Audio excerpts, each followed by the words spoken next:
ഇനി എത്ര രാത്രിയാണെങ്കിലും ഇപ്പോൾ ഉറക്കം വന്നാലും അവൻ പറയും എനിക്ക് കുഴപ്പമില്ല, ഉറങ്ങുന്നില്ല, ആ രീതിയിൽ അങ്ങനെ പിടിച്ചു. വളരെ പുലർച്ചെയൊക്കെ ഷൂട്ടുണ്ട്, എന്നാലും ഒന്ന് വിളിച്ചാൽ തന്നെ വരാൻ പോവാന്ന് പറഞ്ഞിട്ട് അവൻ നമ്മളെ കൂടെ നിൽക്കുകയാണ് ചെയ്തത്. ഏതെങ്കിലും സീൻ എടുക്കാൻ പോകുന്നതിന് മുന്നേ എന്നെ പേടിപ്പിക്കരുതെന്ന് പറയും. അപ്പൊ നമ്മൾ ഈ സീക്വൻസ് എടുക്കുന്നതിന്റെ തലേന്ന് വന്നിട്ട് തമറ് അസിക നാളെയാണ് കേട്ടോ മറ്റേ സീൻ എടുക്കുന്നത്. റെഫറൻസ് ഞാൻ പറയണ്ടല്ലോ, എനിക്ക് മനസ്സിലായിട്ടുണ്ടാവില്ല. ഞാൻ പറഞ്ഞാൽ മനസ്സിലായി. അസറല്ലേ? എനിക്ക് ഒരിക്കലും ഒറ്റയ്ക്കൊരു ഒരു കാര്യത്തിലേക്ക് എത്താൻ പറ്റും എന്ന് എനിക്കുള്ള കോൺഫിഡൻസ് ഇല്ല. എന്നെ സപ്പോർട്ട് ചെയ്യുന്ന ഒരുപാട് പേരുണ്ട്. ഇപ്പോൾ പേരൻസ് ആയിട്ടുള്ളവർ ഈ പറഞ്ഞ പോലെ കുട്ടീനെ അടച്ചിട്ട് പോകുന്ന അങ്ങനെ ഒരു സിസ്റ്റം അവിടെ ഉണ്ട്. ഉറക്കം കെടുത്തുന്നത് ഇയാള് കൊണ്ടുവരുന്ന വണ്ടിയാണ്. ആ വണ്ടി അങ്ങ് കത്തിച്ച് കളഞ്ഞ പിന്നെ ആ പ്രശ്നം തീരുന്ന അദ്ദേഹത്തിന് തോന്നി. ഞങ്ങളൊക്കെ അതിൻ്റെ നിന്ന് ജസ്റ്റ് എസ്കേപ്പ് ആയിരുന്നു. അപ്പോൾ എല്ലാവർക്കും നമസ്കാരം, ഗുഡ് ഈവനിങ്. സർക്കിട്ടിൻ്റെ വിശേഷങ്ങൾ, നിങ്ങൾക്ക് ചോദിക്കാനുള്ള കാര്യങ്ങൾ ഇതൊക്കെ സംസാരിക്കാം എന്നുള്ളൊരു ആഗ്രഹമായിട്ടാണ് ഇന്ന് ഇങ്ങനെയൊരു ഇൻട്രാക്ഷൻ പ്ലാൻ ചെയ്തത്. തിയേറ്റേഴ്സിൽ നല്ല റെസ്പോൺസ് ഉണ്ട്. പിന്നെ എനിക്ക് തോന്നുന്നു മൊത്തത്തിൽ നമ്മൾ TV തുറക്കുമ്പോഴും ന്യൂസിലൂടെയൊക്കെ കേൾക്കുന്ന കുറേ പ്രശ്നങ്ങൾ തിയേറ്ററുകളിൽ വന്ന ആളുകൾ സിനിമ കാണുന്നതിനെ ഒരു പരിധിവരെ ബാധിക്കുന്നുണ്ടെന്ന് തോന്നുന്നു. അപ്പോൾ ഈ സിനിമയെക്കുറിച്ച് എല്ലാവരും അറിയാനും ഈ സിനിമയെക്കുറിച്ച് കൂടുതൽ സംസാരിക്കാനും ഇതൊരു അവസരമായി കണക്കാക്കണം. നിങ്ങൾക്ക് ചോദിക്കാനുള്ളത്, സിനിമയെപ്പറ്റി പറയാനുള്ള അഭിപ്രായങ്ങളൊക്കെ ഈ സമയം നമുക്ക് സംസാരിക്കാം. ഈ ഒരു അവസരത്തിൽ അതൊരു പ്രഷറായിട്ട് ഒരിക്കലും തോന്നുന്നില്ല, സന്തോഷമുള്ള കാര്യം തന്നെയാണ്. ഞാൻ ഒരുപാട് ആഗ്രഹിച്ചാണ് എൻ്റെ സിനിമകൾ ആളുകൾ സംസാരിക്കുന്നതും സിനിമയ്ക്ക് നല്ല അഭിപ്രായം വരുന്നതും ഒക്കെ. അപ്പോൾ അത് സംഭവിക്കുന്നതിൽ സന്തോഷം മാത്രമേ ഉള്ളൂ, അതൊരിക്കലും ഒരു പ്രഷറല്ല. പിന്നെ ഒരു ചലഞ്ചാണ് ഒരു പരിധി വരെ. ഇനി എപ്പോഴും ഈ മിനിമം സ്റ്റാൻഡേർഡ് മെയിൻറ്റെയിൻ ചെയ്യണം, ഈ ഒരു ലെവലിൽ കീപ്പ് ചെയ്യണം, ആളുകൾക്ക് ഇപ്പോൾ ഉള്ളൊരു വിശ്വാസം പോവാതെ നോക്കണം എന്നൊക്കെ ഉള്ളത്. അപ്പം അതൊരു ചലഞ്ചായിട്ട് മാത്രമേ ഫീൽ ചെയ്യുന്നുള്ളൂ. ഞാൻ ബോധപൂർവം ഒരു തീരുമാനം എടുത്തിട്ടില്ല ഇതുവരെ. ഇത്രയും നാൾ സിനിമ ചെയ്തുകൊണ്ടിരുന്നതും അതേ പ്രോസസ്സൊക്കെ തന്നെയാണ് ഒരു സിനിമ സെലക്ട് ചെയ്യുമ്പോഴും അഭിനയിക്കുമ്പോഴും ഒക്കെ ഉള്ളത്. പക്ഷേ ഇത്രയും വർഷമായി ഇത്രയും സിനിമകൾ ചെയ്തതിൻ്റെ ഭാഗമായി ഞാൻ അറിയാതെ വന്നിട്ടുള്ള ഒരു ക്ലാരിറ്റി ആയിരിക്കാം ചിലപ്പം ഈ കഴിഞ്ഞ കുറേ നാളുകളായിട്ട് സെലക്ഷനിലും സിനിമകളിലും ഒക്കെ വന്നിട്ടുള്ളൊരു വ്യത്യാസം. അപ്പം അത് നല്ല ഒരു മാറ്റമായിട്ട് തന്നെയാണ് എനിക്ക് ഫീൽ ചെയ്തിട്ടുള്ളത്. ഒരിക്കലും ഞാൻ ഈ തുടർ പരാജയങ്ങളുള്ള സമയത്ത് ഇതിനു വേണ്ടിയിട്ടൊരു ട്യൂഷൻ ക്ലാസ്സിന് പോവുകയോ ഒരു പുതിയതായ ഒരു തീരുമാനം എടുക്കുകയോ ഒന്നും ചെയ്തിട്ടില്ല. ഇതെല്ലാം ഇതിൻ്റെ ഭാഗമായിട്ട് തന്നെ വരുന്നതാണ്. ഒരുപാട് പേരുണ്ട് എനിക്കൊക്കെ അറിയാവുന്ന. ഇപ്പം എൻ്റെ കൂടെ സിനിമ അന്വേഷിച്ച് നടന്നവര്, എൻ്റെ സുഹൃത്തുക്കള്, കസിൻസ്, അങ്ങനെയൊക്കെ ഒരുപാട് പേരെ എനിക്ക് പേഴ്സണലി അറിയാം. അതല്ലാതെ നമ്മൾ ഈ പറയുന്ന പോലെ UAE പോകുന്ന പല സമയത്തും അവിടെ കാണാൻ വരുന്നവരും ഫോട്ടോ എടുക്കാൻ വരുന്നവരും ഒക്കെ ആയിട്ട് ഒരുപാട് പേരായിട്ട് ഇന്ററാക്ട് ചെയ്യാൻ ഉള്ളൊരു അവസരം ഉണ്ടായിട്ടുണ്ട്. അപ്പോൾ അതിൽ പല ആളുകളും സംസാരിക്കുന്നതും ഈ വിഷമങ്ങളൊക്കെ മറന്ന് നമ്മളെ കാണുമ്പോൾ സന്തോഷിക്കുന്നതും. ഇപ്പം ഇവർ ഈ സിനിമ ഷൂട്ട് ചെയ്തുകൊണ്ടിരിക്കുന്ന അവസരത്തിൽ അവിടെ വരുമ്പോൾ നാട്ടിൽ നിന്ന് വന്ന ഒരു പരിചയക്കാരനെ കണ്ട സന്തോഷത്തോടെ ഞങ്ങൾ ട്രീറ്റ് ചെയ്ത ഒരുപാട് പേരുണ്ട്. അപ്പോൾ അവരൊന്നും അങ്ങനെ അത്രയും സക്സസ്ഫുൾ ആയിട്ടുള്ളവരോ നമ്മൾ ഈ പറയുന്ന പോലെ ഒരു ഗൾഫുകാരൻ്റെ ആഡംബര ജീവിതം നയിക്കുന്നവരോ ഒന്നും അല്ല. അവരും ഇവിടെ സ്ട്രഗിൾ ചെയ്തത് അതിനേക്കാൾ മുകളിൽ അവിടെ സ്ട്രഗിൾ ചെയ്യുന്നുണ്ട്. ഒരു ദിവസം രക്ഷപ്പെടാൻ പറ്റും, അല്ലെങ്കിൽ ഒരു ദിവസം ഇപ്പം തുടർച്ചയായി മോശം സിനിമകൾ ചെയ്തുകൊണ്ടിരുന്നപ്പോൾ എനിക്കുണ്ടായിരുന്ന അതേ വികാരത്തോട് ജീവിതത്തെ കാണുന്ന ഒരുപാട് പ്രവാസികൾ നേരിട്ട് കണ്ടിട്ടുണ്ട്. അപ്പം അങ്ങനെയൊക്കെ ആയിരുന്നു എൻ്റെ റെഫറൻസ് ഉണ്ടായിരുന്നത്. പിന്നെ ഈ സ്ക്രിപ്റ്റിൽ ആമീറിനെ പറ്റിയിട്ട് വളരെ കൃത്യമായിട്ട് എഴുതിയിട്ടുണ്ട്. അമീറിന്റെ ഓരോ ഇമോഷൻസും, അമീറിന്റെ ഓരോ പ്രശ്നങ്ങളും, അമീറിന്റെ പൈസയ്ക്കുള്ള അത്യാവശ്യവും, ഈ ആദ്യം കാണുന്ന സ്ട്രഗിളും എല്ലാം എഴുതിയിട്ടുണ്ട്. അതിന് ഒരുപക്ഷെ എനിക്ക് കിട്ടിയ റെഫറൻസുകളിൽ ഏറ്റവും വലുത് ഒരു പ്രവാസിയായ തിരക്കഥാകൃത്തും സംവിധായകനുമായ തമർ തന്ന റെഫറൻസ് തന്നെയാണ്. ഇപ്പം തമറിനെ അറിയാവുന്നവരും അല്ലെങ്കിൽ തമർ അനുഭവിച്ചിട്ടോ ആയിട്ടുള്ള ഒരുപാട് കാര്യങ്ങൾ ഈ സിനിമയിലേക്ക് കൊണ്ടുവരാൻ പറ്റിയിട്ടുണ്ട്. അപ്പൊ അതിന് ഏറ്റവും വലിയ ഈ അമീറിന്റെ ക്യാരക്ടറിന്റെ ഏറ്റവും വലിയ റെഫറൻസും ആ സ്ക്രിപ്റ്റിൽ തന്നെ ഉണ്ടായിരുന്നു. ജപ്പുവിലേക്ക് എത്തിപ്പെടുന്നത് നമ്മൾ ഓഡീഷൻ വെച്ചിരുന്നു. നമ്മൾ ദുബായിൽ ഓഡീഷൻ ഉണ്ടായിരുന്നു, അതുപോലെ തന്നെ കൊച്ചിയിലും ഉണ്ടായിരുന്നു. ഏകദേശം 750 കുട്ടികളെ ഞങ്ങൾ ഇതിനായിട്ട് നേരിട്ട് കണ്ടിട്ടുണ്ടായിരുന്നു. അപ്പം അങ്ങനെയാണ് ഇവനെ കണ്ടെത്തിയിട്ടുള്ളത്.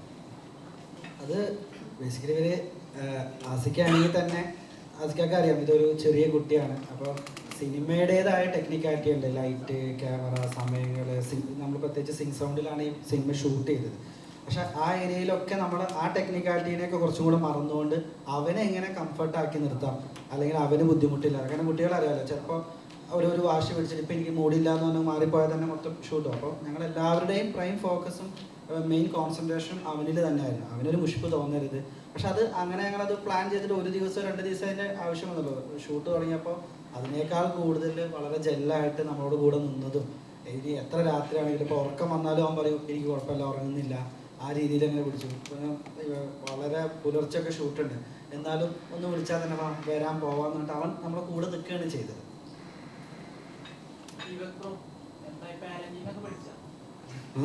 വലിയൊരു കോഴ്സായിരുന്നു എനിക്ക് ഈ സിനിമ. അല്ല, സന്തോഷമുണ്ട്. സിനിമ ഇന്നലെ നമ്മുടെ തിയേറ്ററിൽ പോയ സമയത്ത് ഒരുപാട് ഫാമിലീസ് ഉണ്ടായിരുന്നു തിയേറ്ററിൽ സിനിമ കാണാൻ. അപ്പോൾ കണ്ടിറങ്ങിയ സമയത്ത് ഒരു അച്ഛനും അമ്മയും വന്നിട്ട് ഒരു അമ്മ പറയുന്നുണ്ടായിരുന്നു, ഇവൻ ലിഫ്റ്റ് പ്രസ് ചെയ്യാൻ വേണ്ടിയിട്ട് ഭയങ്കര പ്രശ്നം ഉണ്ടാക്കുന്ന അവരുടെ ലൈഫിൽ ഞങ്ങൾ അനുഭവിച്ചുകൊണ്ടിരിക്കുന്ന പ്രശ്നമാണിത്. അങ്ങനെയുള്ള കുറേ സീക്വൻസുകൾ ഈ സിനിമയുണ്ട്. അപ്പോൾ പിന്നെ ഒരു പുള്ളി താമര കണ്ടിട്ട് പറഞ്ഞു ഭയങ്കര കരഞ്ഞുപോയി. അവസാനം നമുക്ക് മറ്റേ മഹേഷിന്റെ പ്രതികാരത്തിൽ അരഞ്ചേട്ടൻ പറഞ്ഞ ഡയലോഗ് തിരിച്ച് പറയേണ്ട അവസ്ഥയും അവസാനം മനസ്സിലായി പുള്ളി പറയുന്നതായിട്ടുണ്ട്. കാരണം ഭയങ്കര ആൾക്കാർക്ക് ഭയങ്കര ഇമോഷണലി ഫീൽ ചെയ്യുന്നുണ്ട്, കണക്ട് ചെയ്യുന്നുണ്ട് സിനിമ. പിന്നെ ഈ പറയുന്ന പോലെ ആൾക്കാർക്ക് റിലേറ്റ് ചെയ്യാൻ പറ്റുന്ന, മക്കളുള്ള ആൾക്കാർക്ക് റിലേറ്റ് ചെയ്യാൻ പറ്റുന്ന ഒരുപാട് സീക്വൻസ് ഉള്ള സിനിമയാണ്. ഉറപ്പായിട്ടും പഠിച്ചുകൊണ്ടിരിക്കണം. ഉറപ്പായിട്ടും ഒരു എക്സ്പീരിയൻസ് നമ്മൾ എന്തായാലും മാറ്റം വരുത്തുന്നതാണ്. ഒരു ജോലി തന്നെ ചെയ്തുകൊണ്ടിരിക്കുമ്പോൾ കുറച്ച് നന്നാവില്ല എന്തായാലും. അപ്പോൾ ആ ഒരു മാറ്റം എന്തായാലും ഉണ്ടായിട്ടുണ്ട്. പിന്നെ ഓരോ ഡയറക്ടേഴ്സിനെ ഡിപ്പെൻഡ് ചെയ്തിരിക്കും. ഇപ്പോൾ താമര പറഞ്ഞു തരുന്ന പോലെയല്ല MC ജിതിൻ പറഞ്ഞു തന്നത്. അപ്പോൾ ആ ഒരു വ്യത്യാസം എന്തായാലും സിനിമയിലുണ്ടാവും. പിന്നെ ഞാനായിട്ട് അങ്ങനെ ഭയങ്കര എഫേർട്ട് എടുത്ത് സ്വാഭാവികമായിട്ട് സംഭവിക്കുന്ന കുറച്ച് കാര്യങ്ങൾ അതിൽ സംഭവിച്ചു വരുന്നുണ്ട്. പിന്നെ അതിലൊരു മോളായിരുന്നു, ഇതിലൊരു മോനെ. അങ്ങനെ കേരളത്തിൽ നിന്ന് വ്യത്യസ്തമായിട്ട് അങ്ങനെ ഷൂട്ടിംഗ് ടൈമിലൊന്നും അങ്ങനെ ഫീൽ ചെയ്തിട്ടില്ല. എനിക്ക് തോന്നുന്നു കേരളത്തിലുള്ളതിനേക്കാൾ കൂടുതൽ ഷൂട്ടിംഗ് കാണാൻ ആളുകൾ വരുന്നത് ഇപ്പോൾ UAE ഷൂട്ട് ചെയ്യുമ്പോഴാണ്. പ്രത്യേകിച്ച് ഞാൻ പറഞ്ഞില്ലേ, ഇപ്പൊ ഇവിടെ സ്ഥിരമായി ഷൂട്ടിംഗ് കാണുന്നതും നമ്മളെല്ലാവരെയും സ്ഥിരമായിട്ട് കാണുന്നതുകൊണ്ട് ആളുകൾക്ക് അങ്ങനെ ഒരു എക്സൈറ്റ്മെന്റ് ഭീകരമായിട്ടൊന്നും തോന്നാറില്ല. പക്ഷെ ഇതുപോലെ ഔട്ട്സൈഡ് ഇന്ത്യ, പ്രത്യേകിച്ച് ഗൾഫിൽ ഷൂട്ട് ചെയ്യും, UAE ഷൂട്ട് ചെയ്യുന്ന സമയത്ത് നമുക്കറിയാവുന്ന ഒരുപാട് പ്രവാസികൾ, ഒരുപാട് മലയാളികളുള്ളൊരു സ്ഥലമാണ്. അപ്പൊ അവർക്ക് ഒരു നടൻ എന്നുള്ളതിനേക്കാൾ കൂടുതൽ നമുക്ക് പരിചയമുള്ള ഒരാൾ നാട്ടിൽ നിന്ന് വന്നിട്ടുണ്ടെന്നുള്ളൊരു സ്നേഹവും അടുപ്പവും ഫീൽ ചെയ്യുന്നതുകൊണ്ടാണ് അവിടെ കൂടുതൽ ആളുകൾ ഷൂട്ടിംഗ് കാണാൻ വരുന്നുണ്ട്. പ്രത്യേകിച്ച് ഇതിന്റെ നൈറ്റ് സീക്വൻസ് ഒക്കെ ഷൂട്ട് ചെയ്യുമ്പോൾ അവരുടെ ജോലി കഴിഞ്ഞ് വന്ന് വെളുക്കുവോളം ആ ഷൂട്ടിംഗ് കാണാൻ നിന്നിട്ടുണ്ട്. ഷൂട്ടിംഗ് കഴിഞ്ഞിട്ടാണ് ഞങ്ങളുടെ കൂടെ ഫോട്ടോ എടുക്കാനും സംസാരിക്കാനും ഒക്കെ നിന്നത്. പല സമയത്തും ഭക്ഷണം കൊണ്ടുവന്ന് തന്നിട്ടുണ്ട്, കുഞ്ഞു കുഞ്ഞു ഗിഫ്റ്റുകൾ കൊണ്ട് തന്നിട്ടുണ്ട്. അപ്പൊ അങ്ങനെ അതൊക്കെയായിരുന്നു എനിക്ക് ഇവിടത്തെ ഒരു വ്യത്യാസം ഫീൽ ചെയ്തത്. പിന്നെ ആ ഫോട്ടോയിൽ കാണുന്നതെന്ന് പറഞ്ഞാൽ നമ്മള് ഷൂട്ട് ചെയ്തത് ഡിസംബർ സമയത്താണ് UAE ഷൂട്ട് ചെയ്യുന്നത്. അപ്പൊ നമുക്ക് എപ്പോഴും ദുബായിനെ പറ്റിയും UAE പറ്റിയും പറയുമ്പോൾ ചൂടാണ് നമുക്ക് ഓർമ്മ വരുന്നതെങ്കിൽ ഈ സമയത്ത് ഒരു നവംബർ പകുതി മുതൽ ഓൾമോസ്റ്റ് ഒരു ഫെബ്രുവരി വരെയുള്ള അതിഭീകര തണുപ്പുണ്ട് UAE. അപ്പൊ ആ തണുപ്പത്താണ് ഷൂട്ട് ചെയ്തത്. അത് വെളുപ്പിന് ഒരു 2:30-3 മണി സമയത്താണ് ആ പെർട്ടിക്കുലർ സീൻ നമ്മൾ ഷൂട്ട് ചെയ്യുന്നത്. അപ്പോൾ അവിടെ ഒരു 12 നിലയുള്ള ഒരു കെട്ടിടത്തിന്റെ മുകളിലാണ് ഷൂട്ട് ചെയ്യുന്നത്. നല്ല തണുപ്പാണ്. അപ്പോൾ അവിടെ എല്ലാവരും ഇതുപോലെ തന്നെയായിരുന്നു. ഞാൻ മാത്രമല്ല, എല്ലാവരും കിട്ടുന്ന ഏതെങ്കിലും ചൂട് കിട്ടാൻ സാധ്യതയുള്ള എല്ലാ പ്ലാനുകളും എല്ലാവരും ചെയ്തിട്ടുണ്ട്. പിന്നെ ഞാനങ്ങനെ കിടക്കുന്ന കണ്ടപ്പോൾ ഒരു ക്യൂരിയോസിറ്റിയിൽ എടുത്തിട്ട ഫോട്ടോ ആണ്, അല്ല ഞാൻ മാത്രമല്ല അവിടെ അങ്ങനെ കിടന്നത്. പിന്നെ ഒരു ഷൂട്ടിങ്ങിന് വേണ്ടിയിട്ട് എല്ലാ രീതിയിലും സഹകരിക്കുക എന്ന് പറയുന്നത് നമുക്ക് എല്ലാവർക്കും സന്തോഷമുള്ള ഒരു കാര്യമാണ്. ഇപ്പൊ ഞാൻ ഒരു ഷോട്ട് കഴിഞ്ഞ് ഇവിടെ ഭയങ്കര തണുപ്പാണെന്ന് പറഞ്ഞ് ഈ 12 നില നടന്ന് താഴെ ഇറങ്ങി കാരവനിൽ പോയി ഇരുന്നിട്ട് ഷോട്ടിന് വിളിക്കുമ്പോൾ ഈ 12 നില വീണ്ടും നടന്ന് മേളിൽ കയറി വരുന്നത് എനിക്കും ഈ ഫുൾ ക്രൂവിനും ബുദ്ധിമുട്ടുണ്ടാവുന്ന ഒരു കാര്യമാണ്. അപ്പൊ ഞങ്ങള് കണ്ട ഒരു ടെമ്പററി ഷെൽട്ടറാണത്. അപ്പൊ അത് ഭയങ്കര കാര്യമുള്ള കാര്യമൊന്നുമല്ല. നമ്മളെല്ലാ നടന്മാരും സിനിമയുടെ കൂടെ നിൽക്കാൻ ആഗ്രഹിക്കുന്ന എല്ലാ നടന്മാരും ചെയ്യുന്ന കുഞ്ഞു കുഞ്ഞു കാര്യങ്ങളാണ് അതെല്ലാം. അല്ല, അതൊരു മലയാളത്തിലെ വളരെ ഒരുപാട് സിനിമകൾ ചെയ്തിട്ടുള്ള ആക്ടറെ കുറിച്ചല്ലേ ചോദിച്ചത്, അതാണ് ഞാൻ പറയാൻ പോകുന്നത്. അത് ഗോപൻ ആടാട്ട് എന്ന് പറഞ്ഞ കേരളത്തിലെ തൃശ്ശൂരിലുള്ള വളരെ പോപ്പുലർ ആയിട്ടുള്ള ഡ്രാമ സിനിമ നടനാണ്. നമ്മുടെ സ്പാനിഷ് മസാല, ഇപ്പൊ ബാറൂസ്, കുറെ സിനിമകൾ ചെയ്തിട്ടുള്ള ഒരുപാട് നാടകങ്ങളിലൊക്കെ ഉള്ള എനിക്കൊന്ന് കുറേ കാലം യൂറോപ്പിൽ നാടകമൊക്കെ ചെയ്തിരുന്ന ആളാണ്. അപ്പോൾ നമ്മൾ ആ ക്യാരക്ടർ, അത്തരം ഒരുപാട് ക്യാരക്ടർ ഉള്ള സ്ഥലമാണ് UAE. നമുക്ക് ഇഷ്ടംപോലെ അങ്ങനെയുള്ള ആളുകളെ കണ്ടിട്ടുണ്ട്. ഈവൻ ചില റെസ്റ്റോറൻറ്റിലൊക്കെ പോയാൽ കാണാം, വിസിറ്റ് വിസയിൽ വരികയും ഭക്ഷണം കഴിക്കാൻ പൈസ ഇല്ലാത്തവരാണെങ്കിൽ കഴിച്ചിട്ട് പോയാൽ മതിയെന്ന് UAE ഒരുപാട് ഹോട്ടലുകളിൽ എഴുതി വെച്ചിട്ടുള്ള ഒരു യൂഷ്വൽ സീൻ. അപ്പോൾ അത് ചെയ്യാൻ റൈറ്റ് ആയിട്ടുള്ള ഒരാളെ കണ്ടെത്തണം. ഒരു ഫ്രഷ് ആയിട്ടുള്ള ലുക്ക് വേണമെന്നുണ്ടെങ്കിൽ ഞാൻ തൃശ്ശൂർ വന്നിട്ട് ആളെ നേരിട്ട് മീറ്റ് ചെയ്ത് ഓഡീഷൻ ചെയ്തിട്ട് കൊണ്ടുപോയിട്ടുള്ളതാണ്. അവിടെ വന്ന് കൊണ്ടുപോയിട്ടുള്ളത് അങ്ങനെ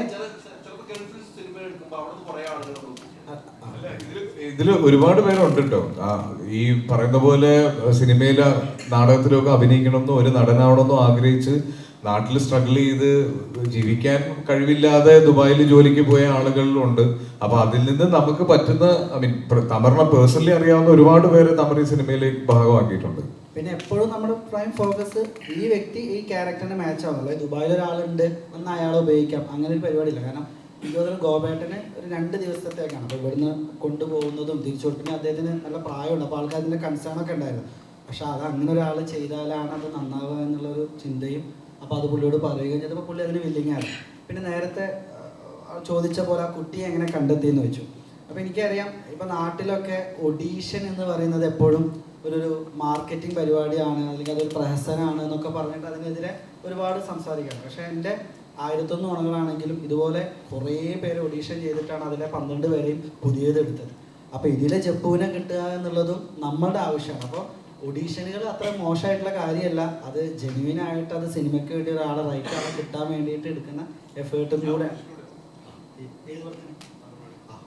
അപ്പോൾ ഒഡീഷൻ എന്ന് കേൾക്കുമ്പോൾ അത് മുഖം തിരിക്കേണ്ടതോ അല്ലെങ്കിൽ അതിൻ്റെ പേരിൽ ചിലപ്പോൾ ആരെങ്കിലും മാർക്കറ്റിംഗ് പരിപാടിയൊക്കെ ചെയ്യുന്നുണ്ടോ. പക്ഷേ ജെന്യുവിൻ ആയിട്ടുള്ള ഒഡീഷൻ പാഷനായിട്ടായിട്ടുള്ള ആൾക്കാർ പോയി അറ്റൻഡ് ചെയ്യണം. അപ്പോഴാണ് നമുക്ക് വേണ്ട റൈറ്റ് ആൾക്കാരെ നമുക്ക് കണ്ടെത്താനും പറ്റുന്നുള്ളൂ.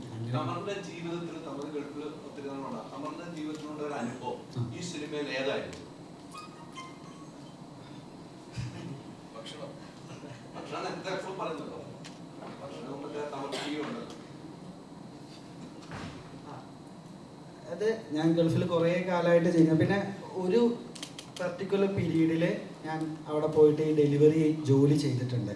ഈ പറഞ്ഞ പോലെ ബൈക്കിൽ പോവുകയും അപ്പോൾ അതിൽ ആസിക്ക നമുക്കറിയാം, ബൈക്കിൽ പോകുമ്പോഴൊക്കെ നമുക്ക് എപ്പോഴും നമ്മൾ ആ സോങ്ങിനൊക്കെ ഹോപ്പ് സോങ്ങാണ്, ഒരു പ്രതീക്ഷയാണ്. കാരണം ഗൾഫ് അങ്ങനത്തെ ഒരു സ്ഥലമാണ്. വളരെ ബേസിക്കിൽ നിന്ന് നമ്മളിപ്പോൾ വിസിറ്റിൽ പോയാൽ പോലും ചിലപ്പോൾ അത് സ്വപ്നം വിളയുന്ന മണ്ണ് എന്ന് പറഞ്ഞ പോലെ നമുക്ക് ഭയങ്കര ചേഞ്ച് കൊണ്ടുവരും. അപ്പോൾ അതുപോലെ ഈ ഡെലിവറി ഒക്കെ ഞാൻ ചെയ്തിട്ടുണ്ട്. അപ്പോൾ ആ പാട്ട് കണ്ടാൽ അറിയാലോ, ഒരു ഈവൻ അത് ഭയങ്കര ടഫായിട്ടാണ് ചോദിച്ചത്. ചില സമയത്ത് ചൂടത്തൊക്കെ ഡെലിവറി ചെയ്യാന്നുള്ളതൊക്കെ ഇച്ചിരി പാടുള്ള കാര്യം. പക്ഷെ എന്നാലും മുഖത്തൊരു പുഞ്ചിരി ഉണ്ടാവും, അതായത് നാളെ ഞാൻ നന്നാവും എന്നുള്ള രീതിയിൽ.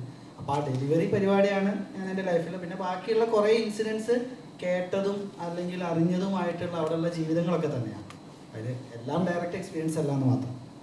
ഷൂട്ടിംഗ് സമയത്ത് എനിക്ക് തോന്നുന്നു ആ ഉമ്മയെ പറ്റി പറയുന്ന സീനാണ് ഞാൻ എപ്പോഴും എൻ്റെ സംവിധായകരോട് പറയും, എനിക്ക് ഏതെങ്കിലും സീൻ എടുക്കാൻ പോകുന്നതിന് മുന്നേ എന്നെ പേടിപ്പിക്കരുതെന്ന് പറയും. അപ്പൊ നമ്മൾ ഈ സീക്വൻസ് എടുക്കുന്നതിന്റെ തലേന്ന് വന്നിട്ട് തമറ് അസിക്ക നാളെയാണോ മറ്റേ സീൻ എടുക്കുന്നത് എന്ന് പറഞ്ഞു. അപ്പൊ ഞാൻ അതുവരെ എനിക്ക് ഒരു കുഴപ്പമില്ലായിരുന്നു, ഞാൻ ഒന്ന് പേടിച്ച്. അപ്പൊ ഞാൻ പറഞ്ഞു നാളെ എടുക്കാൻ പറ്റില്ല. അത് ഞങ്ങൾ എന്നിട്ട് അവിടെ പോയി അത് ഒരു ഈവനിങ് ലൈറ്റിലാണ് ആ സീൻ ഷൂട്ട് ചെയ്തിരിക്കുന്നത്. അത് കുറച്ച് നമ്മൾ യൂഷ്വൽ സീൻസ് എടുക്കുന്ന സ്ഥലത്ത് നിന്ന് കുറച്ച് ട്രാവൽ ചെയ്ത് പോകണം. അപ്പൊ അവിടെ ചെന്ന് കഴിഞ്ഞപ്പോൾ ഞാനൊന്ന് പാനിക്കായി പാനിക്കായിട്ട് ഞങ്ങൾ അന്ന് ആ സീൻ ഷൂട്ട് ചെയ്യാതെ തിരിച്ചു വന്നു. അപ്പൊ അത് ചെയ്യുന്ന സമയത്ത് അപ്പൊ എനിക്കും ഭയങ്കര ആഗ്രഹം ഉണ്ടായിരുന്നു. തമറിന് ആ സീൻ ഭയങ്കര പെർട്ടിക്കുലർ ആയിരുന്നു, എവിടെയോ ഭയങ്കര കണക്ഷൻ തമറിനുണ്ടായിരുന്നു. ഇതിന്റെ ഫസ്റ്റ് നരേഷൻ മുതലുണ്ട്. അപ്പൊ അതിനൊരു സ്പെഷ്യൽ ആയിരിക്കണം. അത് ആ സിനിമയിലും ആ സ്ക്രീൻ പ്ലേയിലും ആ പോർഷൻ ഒരു ഇച്ചിരി ഇമ്പോർട്ടൻസ് ഉള്ളതാണ്. ബേസിക്കലി ആമിറിന്റെ ക്യാരക്ടർ രജിസ്റ്റർ ആവുന്ന ഒരു സ്ഥലമാണ്. അപ്പൊ അങ്ങനെയൊക്കെ വരുന്നതുകൊണ്ട് അതിന് വേണ്ടിയിട്ട് കുറച്ച് എക്സ്ട്രാ എഫേർട്ട് എടുത്തിരുന്നു. അത് ചെയ്തതും വളരെ ജെനുവിൻ ആയിട്ട് തന്നെയായിരുന്നു. അപ്പൊ അത് പെർഫോം ചെയ്യുന്ന സമയത്തും കണ്ണു നിറഞ്ഞിട്ടുണ്ട്, സ്വാതിയുടെയും കണ്ണു നിറഞ്ഞിട്ടുണ്ട്. എനിക്ക് കിട്ടിയ ഏറ്റവും വലിയ ഫീഡ്ബാക്ക് അതായിരുന്നു. നമ്മളൊരു ആക്ടറിന്റെ കൂടെ പെർഫോം ചെയ്തുകൊണ്ടിരിക്കുമ്പോൾ ഇത് ഓപ്പോസിറ്റ് നിൽക്കുന്ന ആൾക്ക് കിട്ടണം എന്നുള്ളത്. നമ്മൾ റിഹേഴ്സൽ ചെയ്തതും പ്ലാൻ ചെയ്തതിൽ നിന്നും ഒക്കെ വ്യത്യസ്തമായിരുന്നു. ടേക്കിന്റെ ടൈമിലും ഉണ്ടായിരുന്ന പെർഫോമൻസും അതിന് കിട്ടിയ റിയാക്ഷനും. സ്വാതി ഒരു മിനിറ്റ് എന്നെ തന്നെ നോക്കി നിന്നു. അപ്പൊ അത് എനിക്ക് ഭയങ്കര കോൺഫിഡൻസ് തന്നു. അതാണ് ആ സീൻ ശരിക്കും അത്രയും ഭംഗിയായത്. സ്വാഭാവികമായിട്ടും ഇത്തരത്തിലൊരു സിനിമ ഇപ്പൊ പേഴ്സണലി ഞാനാണെങ്കിലും സിനിമ കാണാൻ പോകുമ്പോൾ പ്രത്യേകിച്ച് ഈ വെക്കേഷൻ സീസണിൽ ഒരു മാസ് എന്റർടൈനർ, ഒരു തിയേറ്റർ എന്റർടൈൻമെന്റ് സിനിമ കാണാനായിരിക്കും നമ്മൾ പ്രിഫർ ചെയ്യുക. ഇപ്പോൾ ഈ സിനിമയെ കുറിച്ച് കൂടുതൽ ആളുകൾ അറിയുന്നുണ്ട്. ഇപ്പൊ ഇന്നലെ വൈകുന്നേരം മുതൽ തിയേറ്റർ വിസിറ്റ് ചെയ്യുമ്പോൾ നമുക്ക് കിട്ടിയൊരു പോസിറ്റീവ് ഫീഡ്ബാക്ക് അതാണ്. ഇന്നലെ വൈകുന്നേരം മുതൽ ഭയങ്കര ട്രെമൻഡസ് ആയ ഒരു ചേഞ്ച് മൊത്തത്തിൽ തിയേറ്ററിലും ടിക്കറ്റ് ബുക്കിങ്ങിനും ഒക്കെ വന്നിട്ടുണ്ട്. ആളുകൾ സോഷ്യൽ മീഡിയയിൽ എഴുതുന്നതിന് ഭയങ്കരമായിട്ട് നമ്മൾ ഒരു രീതിയിലുള്ള പെയ്ഡ് പ്രൊമോഷൻസും ഇല്ലാതെ തന്നെ ഈ സിനിമയെ കുറിച്ച് ആളുകൾ പറയുന്നുണ്ട്. പ്രത്യേകിച്ച് ഈ ഫാമിലി വാട്സാപ്പ് ഗ്രൂപ്പുകളിൽ ഇപ്പൊ ഞാൻ ഏറ്റവും കൂടുതൽ തിയേറ്റർ വിസിറ്റ് ചെയ്യുമ്പോൾ ഞാൻ റിക്വസ്റ്റ് ചെയ്യുന്ന ഒരു കാര്യം അതാണ്. അപ്പോൾ അങ്ങനെയുള്ള ഒരു കാര്യങ്ങളൊക്കെ കാണാൻ തുടങ്ങി. കണ്ടവർ ഈ സിനിമയെ പറ്റി സംസാരിക്കാൻ തുടങ്ങി. എനിക്ക് എൻ്റെ കരിയറിൽ തന്നെ ഒരുപാട് നല്ല ഫീഡ്ബാക്ക് കിട്ടിയിട്ടുള്ള സിനിമകളെല്ലാം വിജയിച്ചത് ഈ പോസിറ്റീവായിട്ടുള്ള മൗത്ത് പബ്ലിസിറ്റിയിലൂടെയാണ്, ഫാമിലീസ് ഏറ്റെടുക്കുമ്പോഴാണ്. ഇപ്പൊ തീർച്ചയായിട്ടും തുടരും പോലെ ഒരു സിനിമ കാണാൻ ഇപ്പൊ ഞാൻ ഉൾപ്പെടെ ആദ്യത്തെ 3 ദിവസം ടിക്കറ്റ് ബുക്ക് ചെയ്തിട്ട് കിട്ടാതിരുന്ന സിനിമയാണ് തുടരും. അപ്പൊ അത്തരത്തിലൊരു സിനിമയാണ് നമ്മൾ വെക്കേഷനിൽ പ്രിഫർ ചെയ്യുക. അപ്പൊ അതിനുശേഷം രണ്ടാമത്തെ ചോയ്സ് ആയിട്ട് ഉറപ്പായിട്ടും സർക്കിട്ട് എന്ന് പറഞ്ഞൊരു സിനിമ ഇപ്പൊ അതിലേക്ക് എത്തിയിട്ടുണ്ട്. ഈ പറയുന്ന പോലെ ഇന്നും ഒക്കെ ആയപ്പോൾ നമ്മൾ ഇപ്പൊ ഇന്ന് വനിതാ വിനിതയിൽ പോയി ഇവിടെ ഫോറം മോളിൽ പോകുന്നു. അപ്പൊ അവിടെയൊക്കെ നമുക്ക് കാണാൻ കഴിയുന്നത് ഫാമിലിയാണ്. ഫാമിലി വരുമ്പോൾ എല്ലാവരും ഒരുമിച്ച് വരുന്നു. അപ്പൊ എല്ലാവർക്കും ഒരുമിച്ച് കാണാൻ പറ്റുന്ന ഒരു സിനിമയാണ്. മക്കളുള്ളവര്, മക്കളെ വളർത്തിയിട്ടുള്ളവര്, അവരൊക്കെയാണ് ഈ സിനിമയെ കുറിച്ച് സംസാരിക്കുന്നത്. അപ്പൊ അത് തീർച്ചയായിട്ടും ഇതിന് ഒരു സമയം കൊടുക്കണം ഈ സിനിമയ്ക്ക് ആളുകൾക്ക് വന്ന് കാണാനുള്ളത്. അപ്പൊ എനിക്കത് ഒരു പോസിറ്റീവായിട്ട് തന്നെയാണ് തോന്നുന്നത്. തീർച്ചയായിട്ടും തിയേറ്റർ നമ്മുടെ മലയാളത്തില് തിയേറ്റേഴ്സിന്റെ ഒരു ജഡ്ജ്മെന്റ് അടിപൊളിയാണ്. കാര്യം അവർക്ക് ഒരു സിനിമ കണ്ടു കഴിഞ്ഞാൽ ആദ്യത്തെ ദിവസം ഷോ കഴിയുമ്പോൾ തന്നെ അവർക്ക് അറിയാം ഒരു സിനിമ കയറി വരുമോ ഇല്ലയോ എന്നുള്ളത്. അങ്ങനെ അവർക്ക് പോസിറ്റീവായിട്ട് തോന്നിയിട്ടുള്ള എല്ലാ സിനിമയ്ക്കും തിയേറ്ററുകാർ സമയം കൊടുത്തിട്ടുണ്ട്. നമുക്ക് ഈ കഴിഞ്ഞ വർഷം പ്രത്യേകിച്ച് നമുക്ക് നോക്കിയാൽ അറിയാം പല സിനിമകളും. ഇപ്പൊ കിഷ്കിന്ധകാണ്ഡം ആദ്യത്തെ 3 ദിവസം, ആദ്യത്തെ 2 ദിവസം വളരെ ആവറേജ് ആയിട്ട് പോയി. ആ സമയത്തൊക്കെ എന്നെ വിളിച്ച തിയേറ്റർ ഓണേഴ്സ് എല്ലാവരും പറഞ്ഞത് ആസിഫ് നോക്കൂ ഈ സിനിമ കയറി വരും. ആ ഒരു ഫീഡ്ബാക്ക് തന്നെ എനിക്കിപ്പോ ആ ഒരു കോൺഫിഡൻസ് എല്ലാ തിയേറ്റേഴ്സും തരുന്നുണ്ട്. അപ്പൊ ആ ഒരു പ്രതീക്ഷ തീർച്ചയായിട്ടും ഉണ്ട്, ഈ സിനിമ കയറി വരിക തന്നെ ചെയ്യും. സർക്കിട്ടിന്റെ സായിൽ 2 കൈകൾ കാണാം. സിനിമയിലെ തന്നെ ഐക്കോണിക് ആയിട്ടുള്ള സീനിന്റെ റിസംബിൾസ് ആണ്. അപ്പൊ ആരുടെ ഐഡിയ ആണ് ഈ ഒരു ടൈറ്റിൽ ഇങ്ങനെ ഒരു സംഭവം വെക്കാവുന്നത്? സംവിധായകന്റെ ഐഡിയ തന്നെയാണത്. അത് ആ സ്ക്രിപ്റ്റ് സിനിമ കണ്ടവർക്കറിയാം, സിനിമ കാണാൻ പോകുന്നവർക്ക് അതൊരു ക്യൂരിയോസിറ്റി ആയിട്ട് ഞങ്ങൾ വിട്ടുതരുന്നു.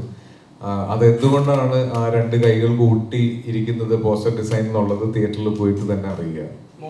മോണലോഗ് അത് ഞാൻ പറഞ്ഞില്ലേ, തമർ എന്നെ ഏറ്റവും കൂടുതൽ പേടിപ്പിച്ചുകൊണ്ടിരുന്നൊരു സീനാണ്. അപ്പൊ ഞാൻ ഇതെങ്ങനെയുണ്ടോ നോക്ക് എന്ന് പറഞ്ഞ് ചെയ്തതാണ്. ഐ മീൻ ആ സീൻ ഭയങ്കര, ആ സ്ക്രിപ്റ്റിൽ അത് ഭയങ്കരമായ ഒരു ഇമ്പോർട്ടൻസ് ഉള്ള സീനാണ്. അപ്പൊ അത് തമറും അതിനു വേണ്ടിയിട്ട് ഒരുപാട് സമയം തന്നിട്ടുണ്ട്. ആ സീൻ ഷൂട്ട് ചെയ്ത ദിവസം ഞങ്ങൾ ആ ഒറ്റ സീൻ മാത്രമേ എടുത്തിട്ടുള്ളൂ, വേറെ ഒന്നും അന്ന് ഷൂട്ട് ചെയ്തിട്ടില്ലായിരുന്നു. അപ്പൊ അത്രയും പേഷ്യൻസ് കാണിച്ചത് കൊണ്ടും എനിക്ക് അത്രയും കംഫർട്ടബിൾ ആയിട്ടൊരു സൗകര്യം തന്നതുകൊണ്ടും ഒക്കെയാണ് അത് അത്രയും നന്നായത്.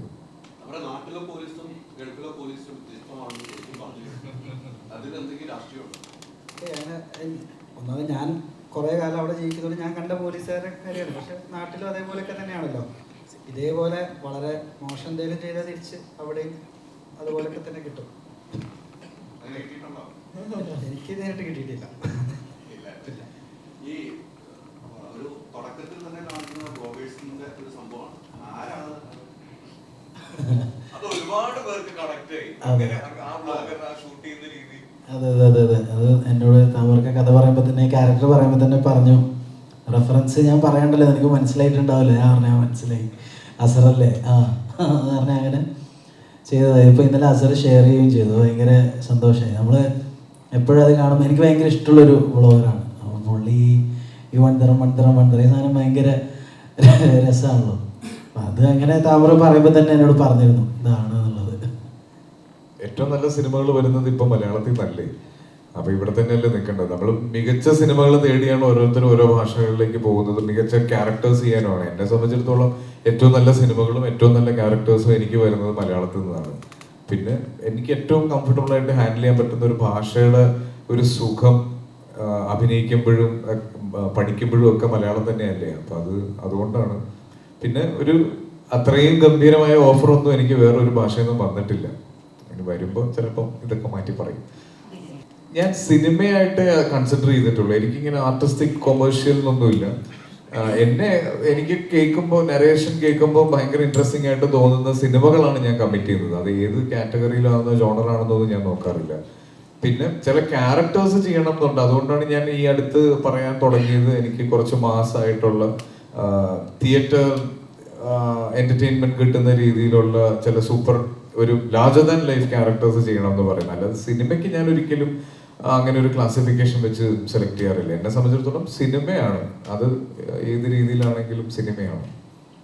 എനിക്ക് ഒരിക്കലും ഒറ്റയ്ക്കൊരു ഒരു കാര്യത്തിലേക്ക് എത്താൻ പറ്റും എന്ന് എനിക്കുള്ള കോൺഫിഡൻസ് ഇല്ല. എന്നെ സപ്പോർട്ട് ചെയ്യുന്ന ഒരുപാട് പേരുണ്ട്. ഇപ്പോൾ ഓൺലൈൻ മീഡിയ നിങ്ങളെല്ലാവരും സപ്പോർട്ട് എൻ്റെ ലൈഫിൽ വളരെ ഇമ്പോർട്ടൻ്റ് ആണ്. ഞാൻ എൻ്റെ സിനിമകൾ, ഇപ്പം എൻ്റെ ആദ്യത്തെ സിനിമ തന്ന ശ്യാം സർ, എൻ്റെ സിബി സർ, അപ്പൊ അങ്ങനെ എൻ്റെ കൂടെ അഭിനയിച്ചവര്, അങ്ങനെ ഗൈഡ് ചെയ്ത് ഒരുപാട് പേരില്ലേ ലൈഫിൽ. അപ്പോൾ ഒരിക്കലും അത് ഇന്ന് ഞാൻ നിൽക്കുന്ന ഇന്ന് ഞാൻ അനുഭവിക്കുന്ന ഒരു പ്രിവിലേജും ഞാൻ ഒറ്റയ്ക്ക് ഉണ്ടാക്കിയതാന്ന് പറയുന്നതിൽ അർത്ഥമില്ല.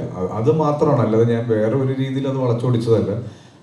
ഞാൻ എപ്പോഴും വിശ്വസിക്കുന്ന ഒരു കാര്യമാണ്, ഒരു നടൻ നന്നായി പെർഫോം ചെയ്യണമെങ്കിൽ അതിന് നല്ലൊരു സ്ക്രിപ്റ്റ് വേണം, നല്ലൊരു സംവിധായകൻ വേണം, നല്ലൊരു നിർമ്മാതാവ് വേണം. സിനിമ വിജയിച്ചു കഴിഞ്ഞിട്ട് അത് ഞാൻ കാരണമാണ് ആ സിനിമ വിജയിച്ചതെന്ന് പറയുന്നതിൻ്റെ അകത്ത് എന്തർത്ഥമാണുള്ളത്? അപ്പൊ എപ്പോഴും അങ്ങനെ വിശ്വസിക്കുന്ന ഒരാളാണ് ഞാൻ. അതൊന്ന് ചോദിച്ചപ്പോൾ ആ വേദിയിൽ ഞാൻ അത് അങ്ങനെ പറഞ്ഞതേ ഉള്ളൂ.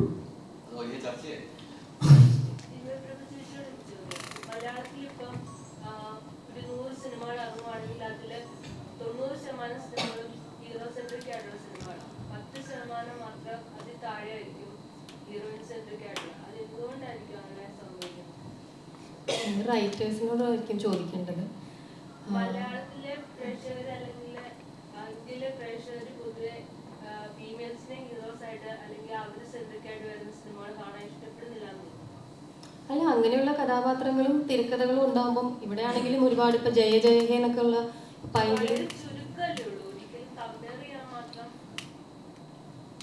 ഉറപ്പായിട്ടുമാണ്, പക്ഷെ അത് റൈറ്റേഴ്സ് ആയിരിക്കും മുന്നോട്ട് വന്ന് അത് എഴുതേണ്ടത്, അങ്ങനെയുള്ള തിരക്കഥകൾ ഉണ്ടാവേണ്ടത്.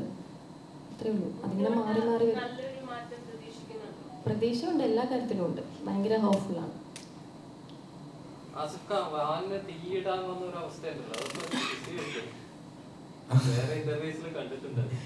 അല്ല, അത് ഞങ്ങൾ ഈ നൈറ്റ് ഷൂട്ട് ചെയ്തുകൊണ്ടിരിക്കുമ്പോൾ ഞങ്ങൾക്ക് അവിടെ പ്രൊഡക്ഷന് വേണ്ടിയിട്ട് വന്നിരുന്ന ഒരാളുണ്ടായിരുന്നു. അദ്ദേഹം ഒരു ഇറാനിയനാണ്. ഇതുപോലെ തന്നെ വളരെ സ്ട്രഗിൾ ചെയ്യുന്ന ഒരു മനുഷ്യനാണ്. അപ്പം ഞങ്ങളൊരു 12 ദിവസം back to back night shoot ചെയ്തുകൊണ്ടിരിക്കുന്ന സമയത്ത് ഇദ്ദേഹത്തിന് രാത്രി മുഴുവൻ ഷൂട്ടുള്ളതുകൊണ്ട് ഉറങ്ങാൻ പറ്റിയില്ല. രാവിലെ അദ്ദേഹം ഉറങ്ങുന്നില്ല. അങ്ങനെ 12 ദിവസം കഴിഞ്ഞപ്പോൾ ഇദ്ദേഹം ചെറുതായിട്ടൊന്ന് ഫ്ലിപ്പായി പോയി. അപ്പൊ ഈ ഉറക്കം കെടുത്തുന്നത് ഇയാൾ കൊണ്ടുവരുന്ന വണ്ടിയാണ്. ആ വണ്ടി അങ്ങ് കത്തിച്ച് കളഞ്ഞ പിന്നെ ആ പ്രശ്നം തീരുന്ന അദ്ദേഹത്തിന് തോന്നി. ഞങ്ങളൊക്കെ അതിൻ്റെ നിന്ന് ജസ്റ്റ് എസ്കേപ്പ് ആയിരുന്നു. ടിക്കറ്റൊക്കെ ഷൂട്ട് തുടങ്ങി. ഇപ്പൊ അതിന്റെ എൻ്റെ ഒരു 8 ദിവസത്തെ പോർഷൻ ഷൂട്ട് കഴിഞ്ഞു. ഇനിയിപ്പോ ഇതിന്റെ സർക്കിറ്റിന്റെ പ്രൊമോഷൻസിന് വേണ്ടിയിട്ട് ഞങ്ങൾ ബ്രേക്ക് ചെയ്യുന്നതാണ്. മറ്റന്നാൾ മുതൽ വീണ്ടും ഷൂട്ട് തുടങ്ങും. ഇനി അതിനൊരു 90 ദിവസത്തെ ഒരു ഷെഡ്യൂളാണ് ഇപ്പൊ പ്ലാൻ ചെയ്തിട്ടുള്ളത്. വില്ലൻ ചെയ്യാം, നല്ല ക്യാരക്ടേഴ്സ് വന്ന് ഉറപ്പായിട്ടും ചെയ്യാം. പക്ഷെ അത് എന്തുകൊണ്ടാണെന്നും എങ്ങനെയുള്ളതാണെന്നും ഒക്കെ ആ സ്ക്രിപ്റ്റിൽ കൃത്യമായ ഒരു ജഡ്ജ്മെന്റ് തരുന്ന രീതിയിലാണെങ്കിൽ ഉറപ്പായിട്ടും ചെയ്യും. എനിക്ക് അങ്ങനെ ഹീറോ തന്നെ ചെയ്യുന്ന ഞാൻ ഇതുവരെ വാശി പിടിച്ചിട്ടില്ല. ഇപ്പൊ നല്ല ക്യാരക്ടേഴ്സ് കിട്ടുവാണെങ്കിൽ ഉറപ്പായിട്ടും ഈ ഗോവിന്ദ് പോലെയുള്ള ക്യാരക്ടേഴ്സ് ചെയ്യുന്നതിൽ സന്തോഷമുള്ളൂ. എനിക്ക് ഒരുപാട് കോഴ്സ് വന്നു. ഇപ്പം എൻ്റെ കൂടെ പഠിച്ച എൻ്റെ കോളേജ് മേറ്റ്സ് ആണല്ലോ, അവരൊക്കെ കല്യാണം കഴിഞ്ഞ കുട്ടികളുണ്ട്. അപ്പം എൻ്റെ പേഴ്സണലി ഉള്ള ഫ്രണ്ട്സ് വിളിച്ചിട്ടുണ്ട്. അല്ലാണ്ട് UAE ഉള്ള ഇപ്പം എൻ്റെ ചേച്ചി അവിടെ സെറ്റിൽഡ് ആണ്. അപ്പം ഭയങ്കര റിലേറ്റബിൾ ആണ് അവിടെ. ഈ പറഞ്ഞ പോലെ സ്ട്രേഞ്ചേഴ്സ് ആയിട്ടുള്ള ആൾക്കാരും പേരൻസ് ആയിട്ടുള്ളവർ ഈ പറഞ്ഞ പോലെ കുട്ടീനെ അടച്ചിട്ട് പോകുന്ന അങ്ങനെ ഒരു സിസ്റ്റം അവിടെ ഉണ്ട്. അപ്പം അവർക്കൊക്കെ ഭയങ്കര റിലേറ്റബിൾ ആയിട്ട് തോന്നിയിട്ടുണ്ട്. സോ ആസ് എൻ ആക്ടർ ഞാൻ ഈ ഒരു മീറ്ററിലുള്ള കഥാപാത്രം ഞാൻ ചെയ്തിട്ടുണ്ടാകും. പക്ഷെ ഇങ്ങനെ ഒരു കുട്ടിയുടെ അമ്മയായിട്ടുള്ള ഒരു കഥാപാത്രം, ആ ഒരു എലമെന്റ് എനിക്കിതിലൊരു എക്സ്ട്രാ ആണ്. ഫസ്റ്റ് ടൈമാണ് ഇത്തരത്തിലുള്ള ഒരു ക്യാരക്ടർ ഞാൻ ചെയ്യുന്നത്. അപ്പോൾ അത് മാക്സിമം ഞാൻ ട്രൈ ചെയ്തിട്ടുണ്ട്. അപ്പോൾ അതിൻ്റെ ഒരു റിഫ്ലക്ഷൻ ആണ് ഇത്രയും മെസ്സേജസ് വരുന്നതൊക്കെ. നമ്മൾ ഷോർട്ടിന് ലൊക്കേഷനിൽ വന്നിട്ട് ഇങ്ങനെ കുറച്ച് ഇത്തരത്തിലുള്ള സീൻസ് നമ്മൾ രണ്ടുപേരും ഡയറക്ടറും കൂടി ഇരുന്നിട്ട് താമരം കൂടി ഇരുന്നിട്ട് നമ്മൾ ചെയ്ത് നോക്കിയിട്ടാണ് നമ്മൾ ചെയ്തത്. അതെ, അല്ല നമ്മൾ താമര പറഞ്ഞ പോലെ ആ ഒരു ഇത് വെച്ചിട്ട് നമ്മൾ ചെയ്യാൻ ശ്രമിച്ചു. ചെയ്ത് നോക്കിയിട്ടാണ് ചെയ്തത് ഞാൻ ദീപക്. ഉറപ്പായിട്ട് എക്സ്പ്രഷനിൽ തന്നെ ഉണ്ടായിരുന്നല്ലോ, ദുഃഖങ്ങളുണ്ട് താനും എന്നാൽ പറയാനും പറ്റില്ല ആ രീതിക്ക്. അങ്ങനെയൊക്കെ ശ്രദ്ധിച്ചോ? അറിയാതെ വന്നോ? ഈ സിനിമ അത്രയ്ക്ക് ഇഷ്ടപ്പെട്ടോണ്ടാണ് നിങ്ങൾക്ക് തോന്നുന്നത്? അല്ല, ചില സിനിമകളും ചില സ്ക്രിപ്റ്റുകളും ഭയങ്കരമായിട്ട് ഹെൽപ്പ് ചെയ്യും. ഇപ്പൊ നമ്മളിപ്പം ആ ഡയലോഗ് പറയുമ്പോൾ തന്നെ നമ്മുടെ ഉള്ളിൽ അറിയാതെ ഫീൽ വരും. അപ്പൊ അങ്ങനെ വന്ന് സംഭവിച്ചായിരിക്കും. അപ്പൊ അതിനുവേണ്ടി ഭയങ്കരമായിട്ട് എഫേർട്ട് എടുത്ത് ഡയറക്ടർ പറഞ്ഞ പോലെ എന്താണോ അതുപോലെയാണ് ചെയ്തത്. പിന്നെ ചെറിയൊരു എഫേർട്ട്.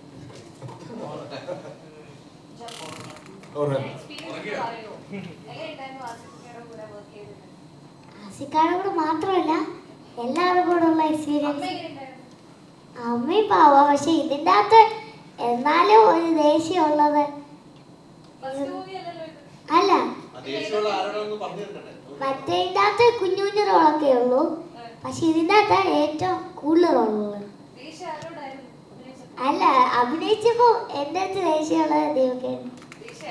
ആ, ഇങ്ങോട്ടിട്ട് വരും, അപ്പൊ ഞാൻ തിരിച്ചു കൊടുക്കും.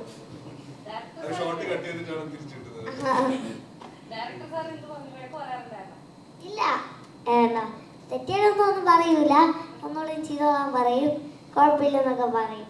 കാര്യം നമ്മൾ ഈ പ്രത്യേകിച്ച് ഇതിന്റെ ടുവേർഡ്സ് എൻഡ് വരുമ്പോൾ തമര എഴുതിയ ഏറ്റവും ബ്യൂട്ടിഫുൾ ആയിട്ടുള്ള ഒരു ഡയലോഗ് ഉണ്ട് അതിനകത്ത്. അച്ഛനും അമ്മയും എന്നെയും അച്ഛനും അമ്മയും വിളിച്ചിട്ടാണോ ഞാൻ താഴത്തേക്ക് വന്നത് എന്ന് ചോദിച്ചിട്ടുള്ളൊരു സീനുണ്ടല്ലോ.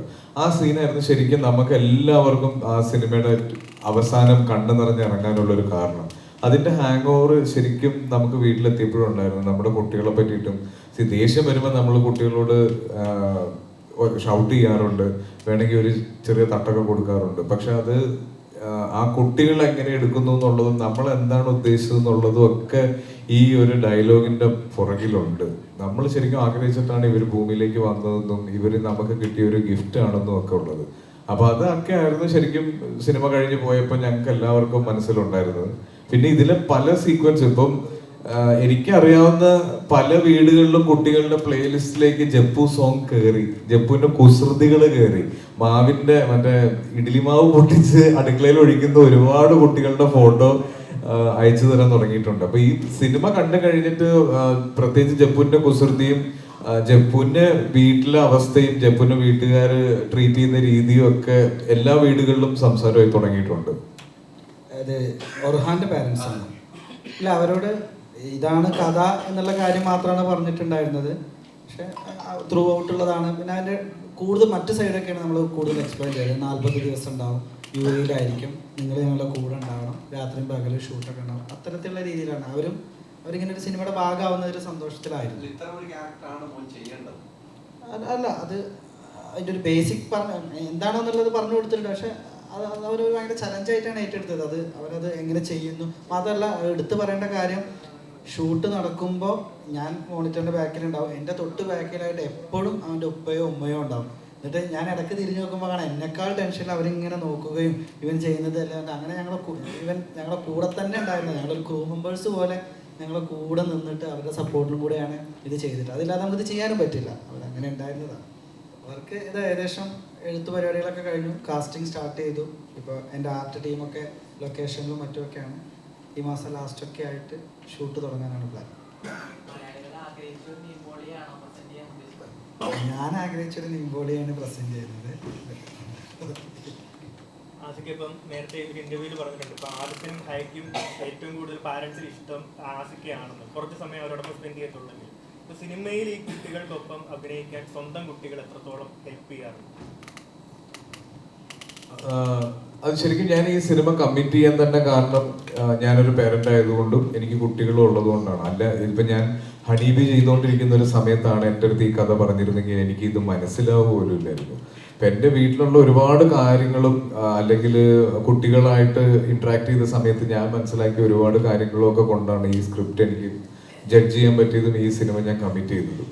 ജപ്പുവിനോടുള്ള ഓൺ സ്ക്രീനിലും ഓഫ് സ്ക്രീനിലുമുള്ള എൻ്റെ കെമിസ്ട്രിക്ക് ഒരു പരിധി വരെ ഈ പ്രായത്തിലുള്ള ഒരു കുട്ടി എനിക്കുള്ളത് കൊണ്ട് തന്നെയാണ്.